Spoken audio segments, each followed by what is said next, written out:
We're following breaking news out of Moore County involving the recently fired school superintendent. We want to send it now to WNCN's Investigates, Jonathan Rodriguez. Jonathan?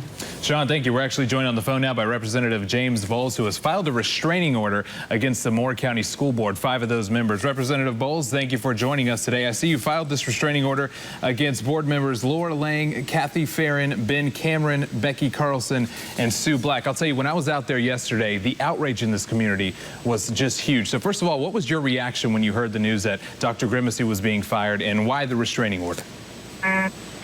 Well, I was, thank you for the time.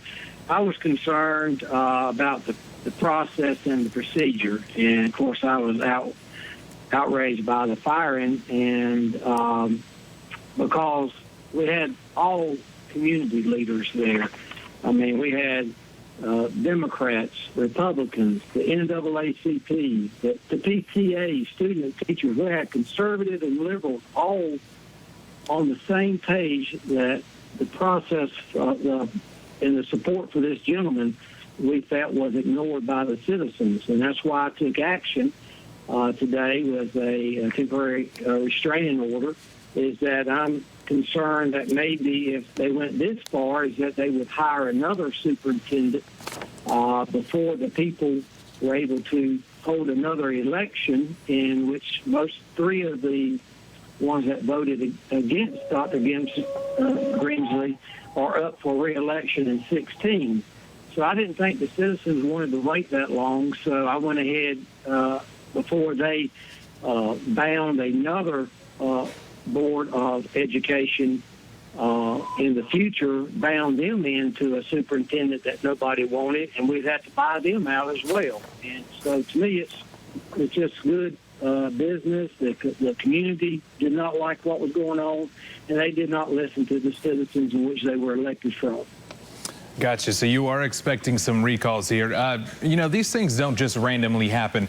Of course, the school board has not made any comment as to why he was terminated. Do you have any inside information as to why possibly Dr. Bob, as he's more affectionately known, was terminated? I do not know the reasons. I have talked with some current board members, and they always tell me it's a personnel issue, but I have talked with some reliable sources that also in the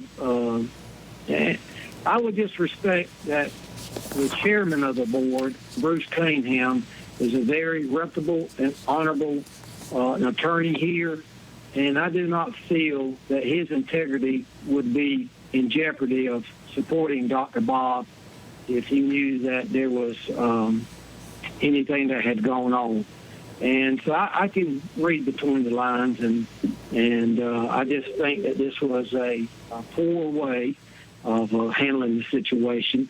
And my concern, you know, I would love to see Dr. Bob come back, but whether he comes back or not, we need to have integrity of the board, and we need to have some uniformity of the board, because it not only affects the children and the teachers and the parents, but this affects the community and our economic development here in Moore County. Correct. The community is very outraged, as we saw yesterday. We're going to wrap this up just for time's sake, but we appreciate your time, Representative Bowles. We'll continue to follow this right here on WNCN. Sean, we'll send it back to you for now. All right, Jonathan, a lot coming out of Moore County. We'll have more on this breaking news tonight at 7. Nightly News is next.